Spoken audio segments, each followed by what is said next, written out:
अल्हम्दुलिल्लाहि रब्बिल आलमीन वल आक़िबतु लिल मुत्तक़ीन वस्सलातु वस्सलामु अला सय्यिदिल अंबिया वल मुरसलीन व अला आलिहि त्ताहिरीन व अला सहाबिहिल मुहतदीन व अला औलियाइल कामिलीन अर्राशिदीन। अम्मा बादु फ़ौज़ु बिल्लाहि मिनश शैतानिर रजीम बिस्मिल्लाहिर रहमानिर रहीम। इन्ना आतैनाकल कौसर सदक़ल्लाहुल अज़ीम व सदक़ रसूलुहुन नबियुल करीमुल अमीन व नहनु अला ज़ालिका लमिनश शाहिदीन व शाकिरीन वल्हम्दुलिल्लाहि रब्बिल आलमीन। बुजुर्गों, भाइयों, दोस्तों, आगाज में मैं आप सबको रबीउल अव्वल के महीने की आमद की मुबारक देता हूँ। और आज इस माह रबीउल अव्वल यानी पहली बहार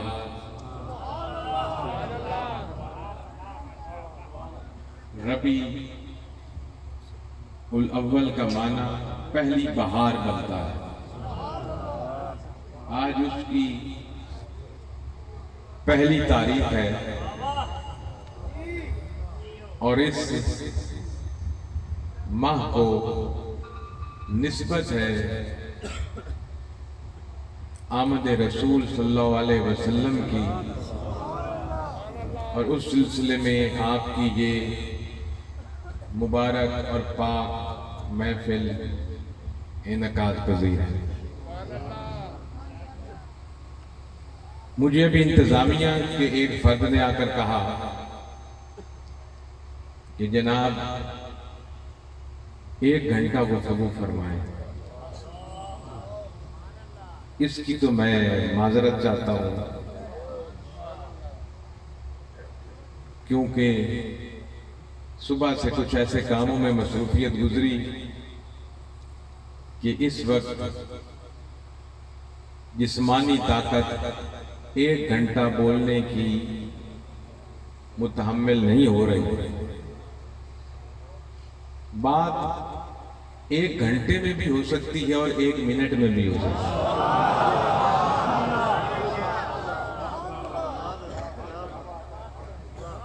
बशर्ते के बात को टू द पॉइंट किया जाए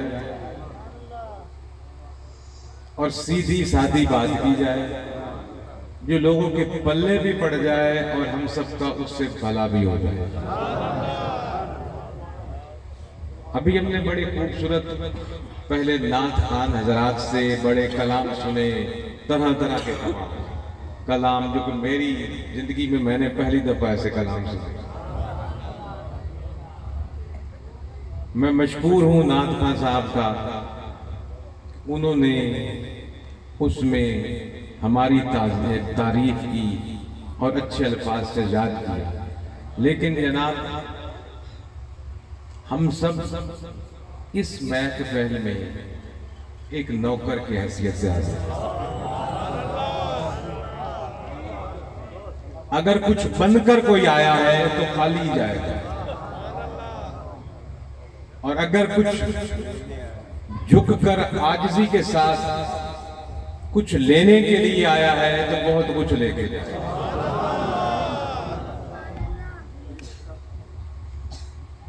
जिस शख्सियत की आमद की जश्न हम मनाना फख्र महसूस कर रहे हैं,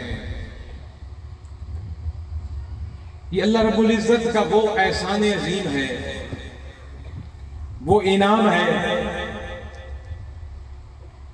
जिसका के बदला हम कभी भी नहीं दे सकते। कभी आपने सुना है कि किसी ने किसी को अपना महबूब दिया हो?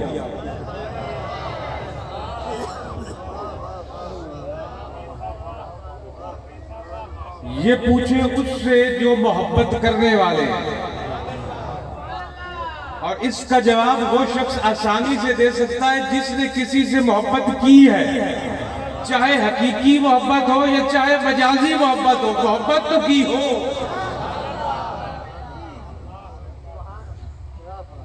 वो इसका सही जवाब दे सकता है, चाहे हकीकी मोहब्बत उसने कभी की हो या किसी से उसको मजाजी मोहब्बत की या हुई हो।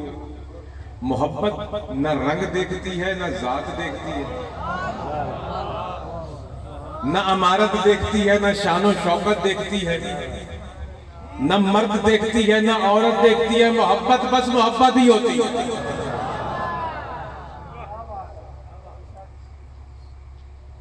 कभी किसी महबूब ने, मुहिब ने, किसी मुहिब ने अपना महबूब की किसी को दिया है, लेकिन क्या करम रब्बुल इज्जत का,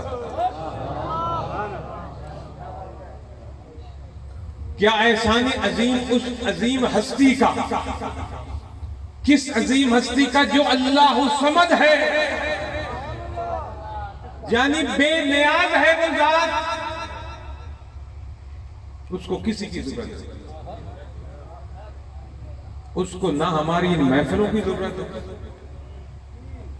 वो बेनियाज, उसको ना हमारे किसी सजदे की जरूरत है, वो फिर भी बादशाह है, उसको ना हमारे किसी रोजे की जरूरत है, वो फिर भी बादशाह। कोई उसको वहदहु ला शरीक तस्लीम कर ले ना कर ले, उसको कोई फर्क नहीं पड़ता। कोई उसके आगे झुके ना झुके, उसको कोई फर्क नहीं पड़ता, क्योंकि उसने कुरान में फरमाया अल्लाह समद, मैं तो बेनियाज हूं, हर शय से बेनियाज हूं, मुझे किसी की जरूरत नहीं, कुछ करने में किसी का मोहताज नहीं। हम एक एक चीज में मोहताज। मैं खिताब कर रहा हूं, मैं अपनी आवाज आप तक पहुंचाने के लिए इस माइक का मोहताज, उस इल्म, उस इंफॉर्मेशन का मोहताज जो अल्लाह ने मुझे दी आपको कुछ पहुंचाने के लिए। इस छत पर चढ़ने के लिए हम सीढ़ी के मोहताज हैं। कुछ भी करें, कहां भी जाएं, हम हर जगह पर मोहताज ही मोहताज हैं। लेकिन वो रब की जात वो जात है, वो किसी की मोहताज नहीं। वो जब कुछ करने पर आए तो किसी के जरिए नहीं करता, कहता है हो जा तो वो हो जाता है।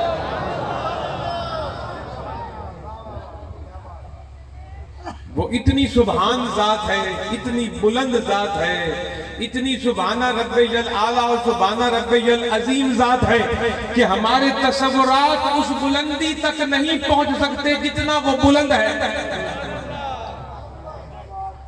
हमारी तसव्वुरात और हमारा इल्म उन ताकतों को नहीं पहुंच सकता जिस ताकतों का वो मालिक है। लेकिन उस इतने अजीम रब ने अपना महबूब दिया। मेरे दोस्तों, हकीकतन मैं सच बात कहूं, हमें कदर नहीं है, हमें कदर नहीं है। चंद तकरीरें करने से उस नेमत अजीम जो रब ने हमें दी ये अदा नहीं हो जाता उसका जनाब कि हमने चंद तकरीरें कर ली उनकी शान में, हम चंद महफिलें मना ली, हमने चंद नया नात पढ़ लिए, शेर पढ़ लिए। ये उस एहसान अजीम का बदला नहीं, उस नेमत का बदला नहीं जो आपके और मेरे रब ने मोहम्मद करीम के रूप में हमें अता की। ये जो रौनकें है ना, ये ऐसी महफिलों की, इनको सजाने में मेरा और तेरा कमाल नहीं है, ना इस मिलाद कमेटी का कोई कमाल है, ना नात खानों का कमाल है, ना मेरा कमाल है कि मैं यहाँ आके बोल रहा हूँ। ये महफिलें तो सजी हुई हैं अल्लाह के वादे के मुताबिक, रफ़अना का जिक्र,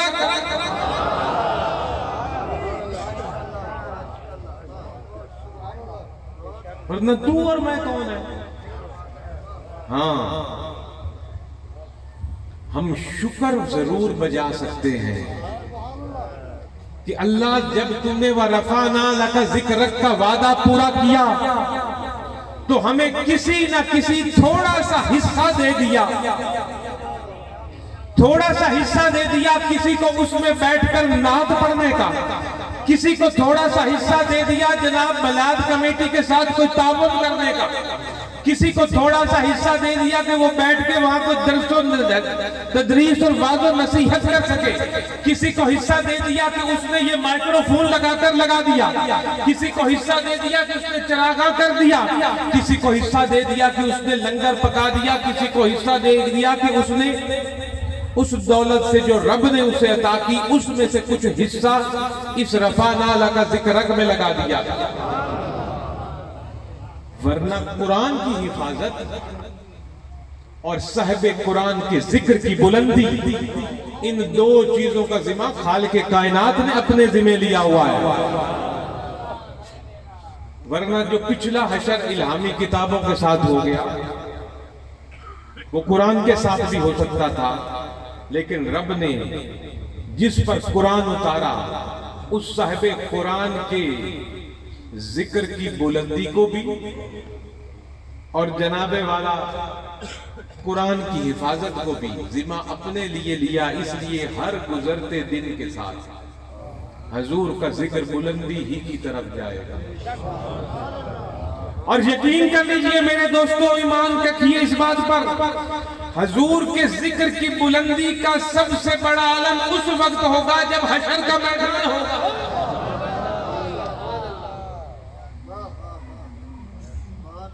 हजूर की नबूवत और रिसालत तो उस वक्त से है ना जब इस कायनात में दिखने वाली हर चीज में से कोई भी न थी, कुछ भी न था। जो रब्बुल इज्जत ने कुरान में खुद फरमाया कि आपकी आने वाली हर घड़ी पिछली घड़ी से अफजल है। कुरान में है ना जनाब मौलाना तशरीफ फरमाए। अब ये पिछली घड़ी कौन सी है और अगली घड़ी कौन सी है? पिछली घड़ी क्या ये ले कि हजूर रोजा मुबारक में तशरीफ फरमा है, क्या वो घड़ी ले कि हजूर मक्के और मदीने में जलवा फरोज है वाज़ो नसीहत के लिए, या वो घड़ी ले कि जब किसी शख्सियत की नबूवत के सदके ईसा को नबूवत मिली, मूसा अलैहिस्सलाम को नबूवत मिली, नूह अलैहिस्सलाम को नबूवत मिली, क्या उस घड़ी को ले जब आदम अलैहिस्सलाम की तौबा भी इसी शख्सियत के सदके हुई? वो पिछली घड़ी तब ले जब जन्नत और दोज़ख का वजूद नहीं था, वो पिछली घड़ी तब ले जब फरिश्तों और लौह और कलम का वजूद नहीं था, वो पिछली घड़ी तब ले जब रब के अर्श का भी वजूद नहीं था। रब फरमाता है मैं था और मेरे नूर से मेरे महबूब का नूर था। नारे तकबीर, नारे रिसालत, नारे तहकीक, नारे हैदरी, नारे गौसिया। ये नबूवत उस वक्त से चली, पिछली घड़ी अगली घड़ी। इस नेमत अजीम का हमें पता उस वक्त चलेगा जब हमारी जिंदगी शुरू होगी, और हमारी जिंदगी उस दिन शुरू होनी है जब कब्र में पहली रात आएगी। और जब कब्र में आपसे 3 सवाल पूछे जाएंगे, 3 या 1? 3 भी है हदीसों में और 1 भी है हदीसों में। 3 है, मैं मफहूम उर्दू जुबान में पेश करता जा रहा हूं और करता जाऊंगा आपके हाल में इस बात का भी। सबसे पहले पूछा जाएगा तेरा रब कौन? फिर पूछा जाएगा तेरा दीन क्या?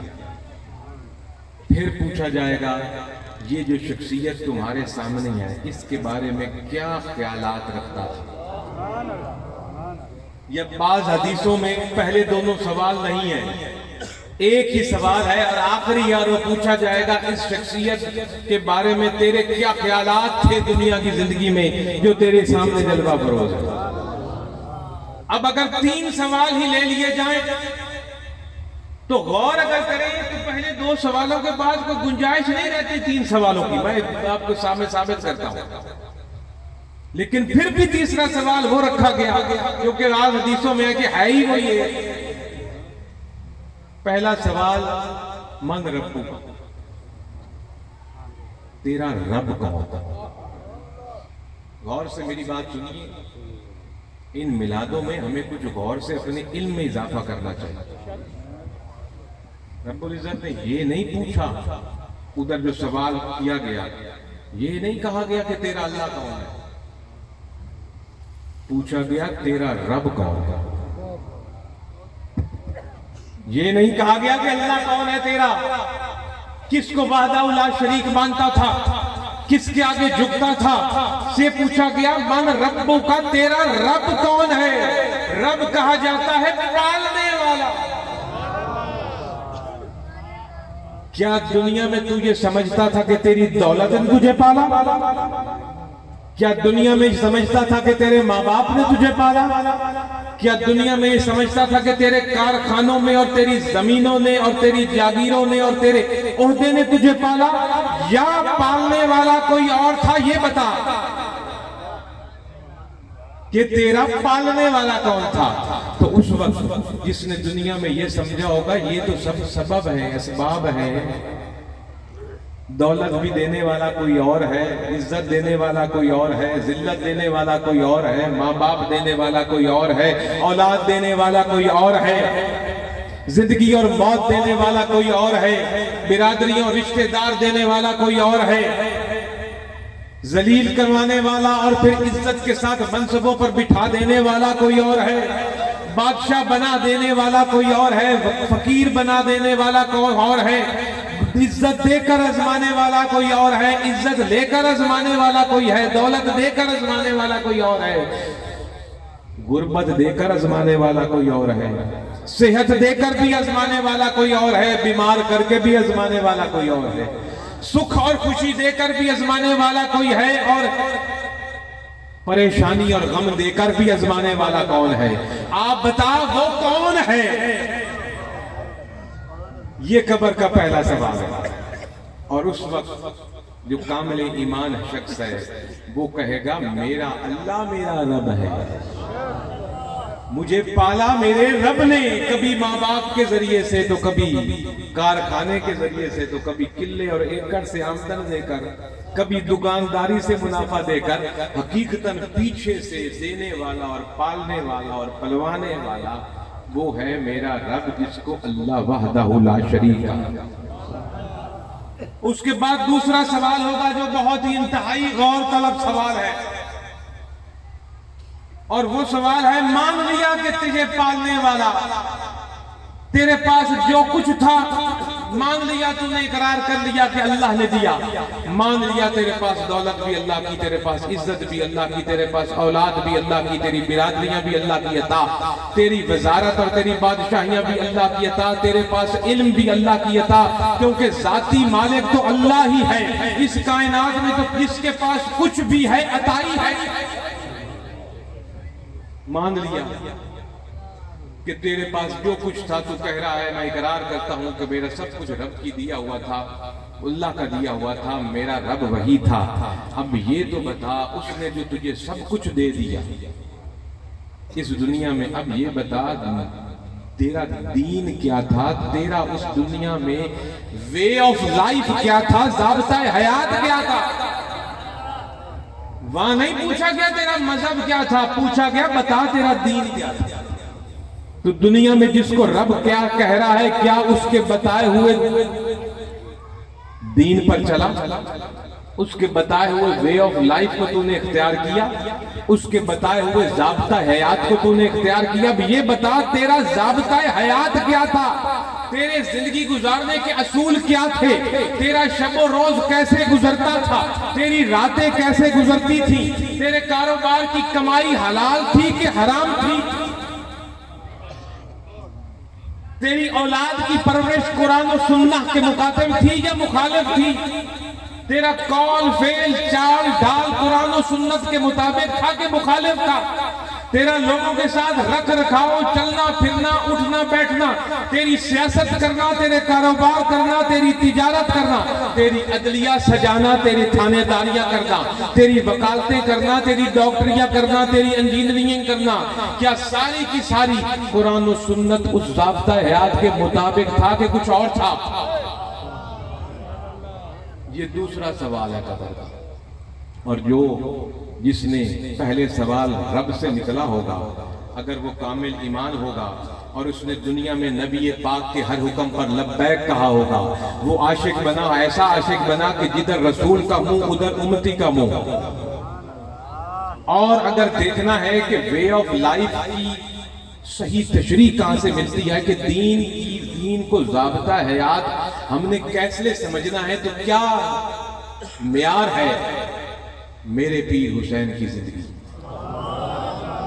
मेरे पीर हुसैन की करबला में कुर्बानी वो म्यार है कि दीन किस शय का नाम है, वो म्यार है कि ज़ाब्ता हयात क्या है, वो म्यार है जो हुसैन ने हमारे सामने रखा, जो क़यामत तक ताबिंदा और पारिंदा रहेगा।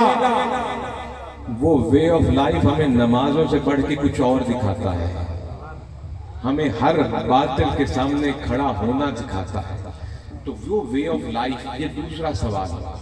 अब जो इन दो से निकला, एक तरह से देखा जाए तो बात तो खत्म हो जाती है, एक तरह से देखा जाए तो बात खत्म हो गई भी उसने अल्लाह को अपना रब मान लिया, उसने पूरी की पूरी जिंदगी दीन के मुताबिक गुजार दी। भाई उसने नमाजें भी पढ़ ली, रोजे भी रख लिए, हज भी कर ली, ज़कात भी अदा कर दी, सच भी बोल लिया, हलाल भी खा लिया, हराम से भी बच गया। उसने जिंदगी तमाम की तमाम जिंदगी का ज़ाब्ता हयात कुरान और सुन्नत को बना लिया। इन दो सवालों के बाद तो छूट देना चाहिए, मामला खत्म के बाद जनाब जाओ ले जाओ इसको जन्नत में।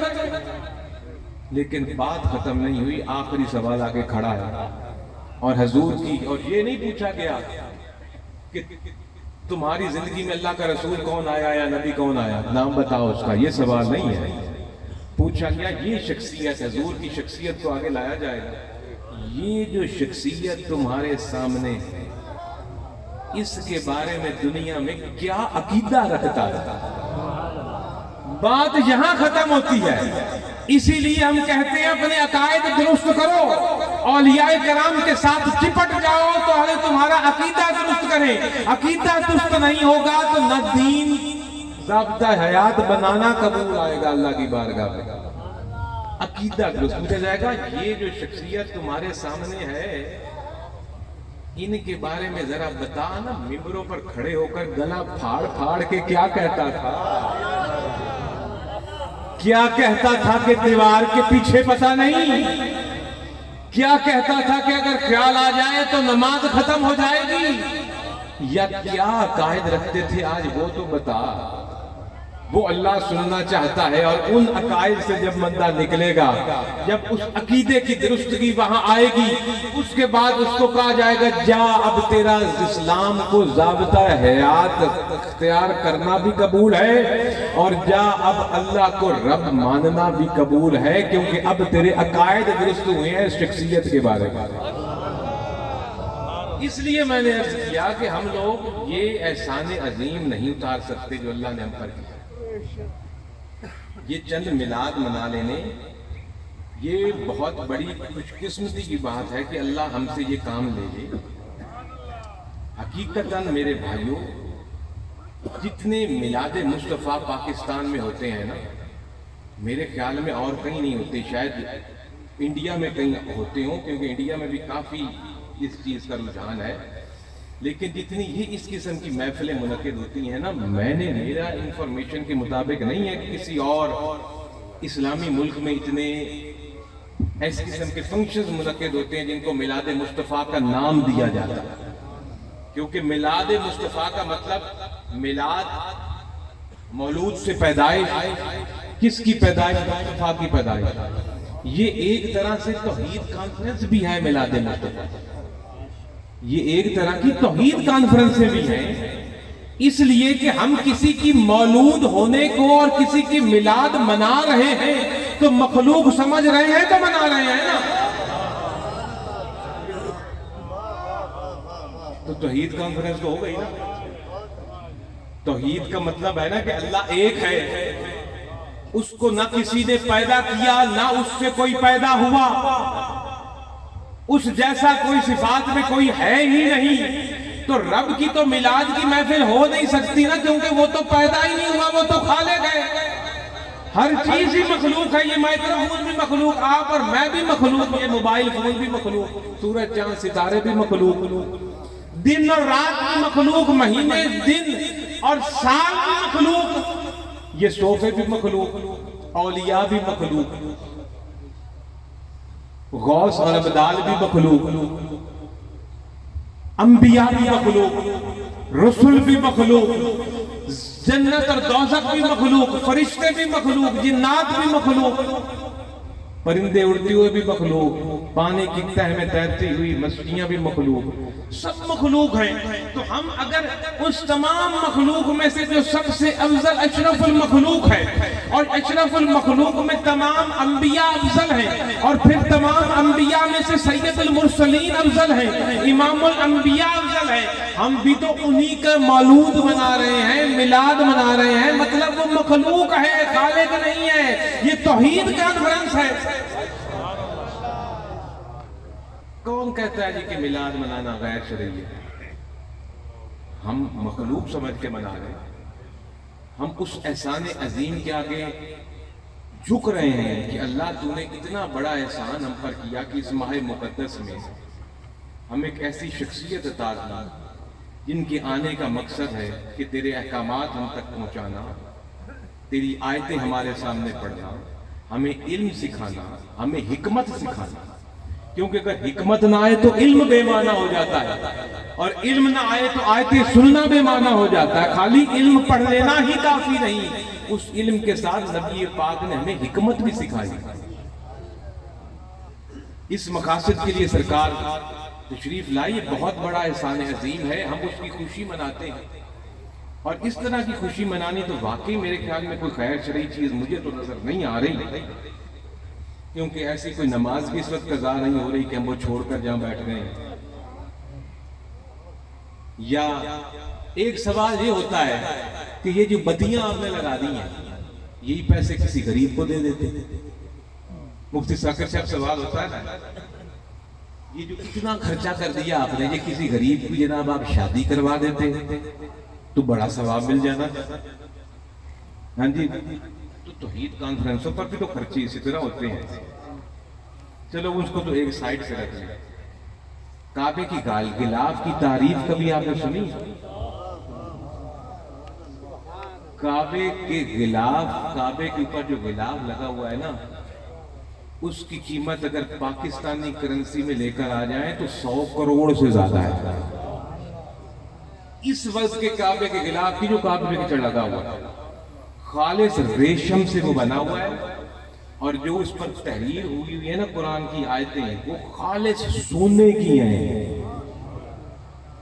और पाकिस्तानी करेंसी में अगर उसको कन्वर्ट किया जाए तो जनाबे वाला आज की आपकी इस करेंसी के 100 करोड़ से भी ज्यादा उस गिलाफ की कीमत है, जो हर साल तब्दील किया जाता है, हर साल नया डाला जाता है। अगर ये चंद बत्तियां लगा देने से किसी गरीब का हक चला गया है, तो काबे की इमारत पर 100 करोड़ का गिलाफ लगा करके तो किसी गरीब का हक चला गया है।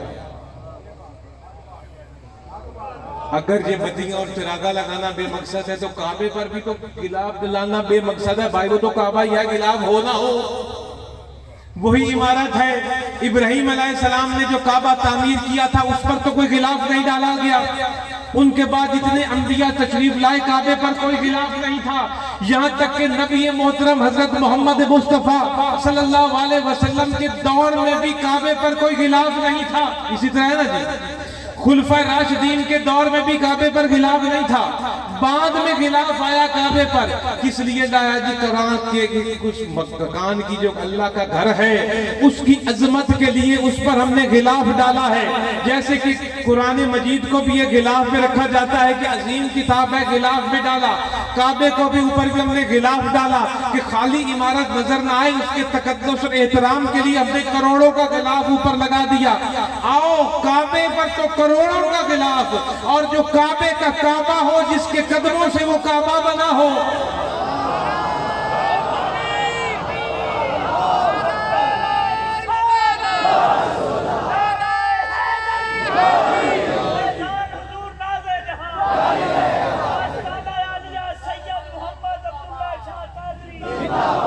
और जिसकी चाहत से वो काबा बना हो। काबा तो बैतुल मक़दस में था, फलस्तीन में था। जिसकी चाहत से वो काबा बना हो, जिसने बुतों से उसको पाक किया हो। और पाक होने का भी क्या मंजर है। नबी पाक का कंधा और मौला अली ऊपर, और सबसे बड़ा बुत तोड़कर बाहर फेंका गया। जो काबा काबा बना। और मेरे दोस्तों, अगर ये चंद बत्तियां लगा देने से भी किसी गरीब का हक नहीं जाता ना, तो फिर काबे पर गिलाफ लगाना और कुरान को गिलाफ डालने से भी किसी का हक नहीं जाता। मेरी ये गुफ्तगू से ये मतलब ना लिया जाए कि किसी गरीब की मदद ही ना करे। मेरे कहने का ये मकसद है, अगर इसको गलत कहते हो तो फिर वो भी गलत है, और अगर वो सही है 100 करोड़ का गिलाफ, तो ये चंद हजारों की चरागा भी इन मोहब्बत करने वालों का दिल तोड़ने के लिए ऐसी बात तो ना करो। लगाने दो उनको भाई। अपना बच्चे की शादी करते हो तो घर में रेडियां लगा ही लेते हो। अपने बेटे की बर्थडे करते हो तो केक ले आते हो, बाजार से काटते हो। बेटे की बर्थडे पे मेहमानों को बुलाते हो कि मेरा बेटा 4 साल का हो गया, या साल का हो गया, या 10 साल का हो गया। खाना भी मेहमानों को खिलाते हो। अपने बेटे की मिलाद का, अपनी औलाद का मिलाद मनाकर खाना भी खिलाते हो। औलाद का मिलाद मनाकर उनको जनाब झड़ियां भी लगाते हो। औलाद का मिलाद मनाते वक्त तोहफे देते भी हो, तोहफे लेते भी हो। लेकिन औलाद का मिलाद मनाना किसी को नहीं चुभता।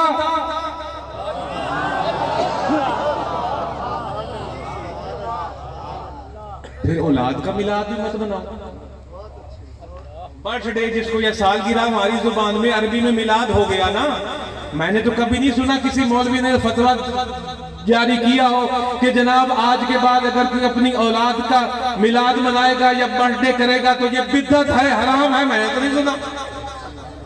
कम से कम आपने सुना है तो मेरी इंफॉर्मेशन में इजाफा कर दें।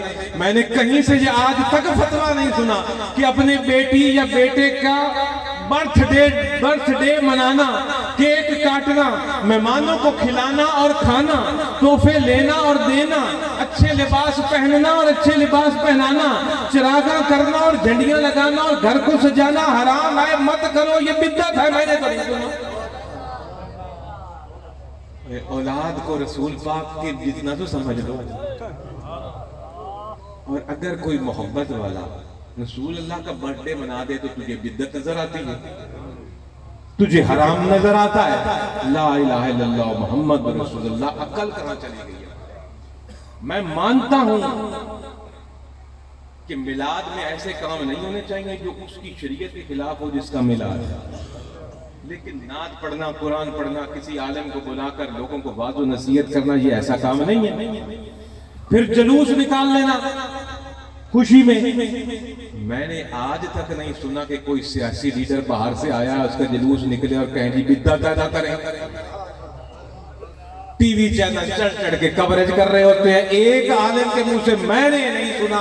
पाकिस्तान में बड़े बड़े लीडर बाहर से आए जनाब, जनाबतनी के बाद उनके इस्तकबाल हुए जनाब, और फूलों की पत्तियां निछावर की गई, जुलूस निकाले गए, तराने पढ़े गए, बड़ी बड़ी कवरेज मिली। एक आलिम नहीं बोला ये बिदअत है, हराम है, मत करो।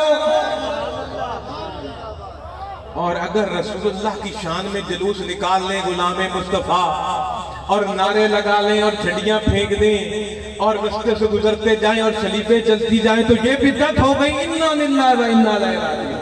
मुझे समझ नहीं आ रही। मैं किसी पर तनकीद नहीं कर रहा, जो मेरे दिल में जज्बात है उसका इजहार कर रहा हूं। और मैं कोई इतनी मुश्किल गुफ्तगू भी नहीं कर रहा, इतनी आसान बात कर रहा हूं कि जनाबे वाला हर किसी को मेरे बारे में समझ में आने वाली बात है। तो मेरे दोस्तों, ये जो हम इस मुकद्दस मुतहर महफिल पाक में बैठे हैं, अक्सर बावजूद बैठे हैं, ईशा की नमाज पढ़ के आके बैठे हैं और वापस जाकर फजर की नमाज भी पढ़ेंगे, ये तो कोई गैर शरई काम हमने नहीं किया। और जो जुलूस निकाले जाते हैं, जुलूसों में भी अगर नमाजों के औकात को मद्देनजर रख लिया जाए और जहां नमाज का वक्त हो वहां जनाबे वाला नमाज अदा कर ली जाए। और अक्सर तो मेरे ख्याल में सुबह के वक्त ज्यादा जुलूस निकाल लिए जाते हैं, ज़ोहर से भी पहले, लेकिन अगर किन्हीं शहरों में हो जहां बड़े शहर हैं, और वहां मेरे ख्याल में मैंने कई कराची में एक दफा मैंने देखा था कि दौरान मिलाद ही, जुलूस के दौरान ही नमाज पढ़ती मैंने खुद देखा था। लोगों को तो होती है अगर पढ़ी जाती है, लेकिन हाँ ये चीज़ें हमें ज़रूर नज़र रखनी चाहिए कि मिलाद ज़रूर मनाना चाहिए, मिलाद मुस्तफ़ा मनाना चाहिए। ये अल्लाह का एहसान है, उसने हमें दिया है। और इन्ना आतैना कल कौसर, अल्लाह रब्बुल इज़्ज़त ने अपने हबीब को कौसर अता कर दी है। उस हबीब के लिए, उस हबीब को अब हम यही खराज तहसीन अपने अपने हिसाब से पेश कर सकते हैं। थोड़ा बहुत जो हम कर रहे हैं, अल्लाह ताला ने ये नहीं कहा कि मैंने कौसर दे दी, अल्लाह ने कहा मैंने कौसर दे दी है। ये पीर साहब मेरे साथ तशरीफ फरमाए, मैं पीर साहब को कहूँ जनाब ये मेरा मोबाइल पकड़े, मैं तकरीर करके आपसे ले लूंगा, एक ये देना है और एक मैं ये देना है कि पीर साहब को कहूँ ये मेरा मोबाइल पकड़े, ये आपका है, रख लें। अल्लाह ताला ने फरमाया इन्ना आतैना कल कौसर, मैंने कौसर दे दी है। और कौसर क्या है? बेहद हिसाब, जिसका कोई हिसाब ही नहीं। तो जनाब आपके कहने पर मैंने 35 मिनट तो लगा लिए हैं, लेकिन अब जनाब, हाँ जी, तो अब मैं इन्हीं अल्फाज से आपसे इजाजत चाहूंगा। वो जो नैयर साहब ने जो वो मसला पूछा है ना, उसकी वजाहत शाकिर साहब से मैं कहूंगा कि वो कर दें। वाखिर दावाना अल्हम्दुलिल्लाह। बहुत शुक्रिया। नारे तकबीर।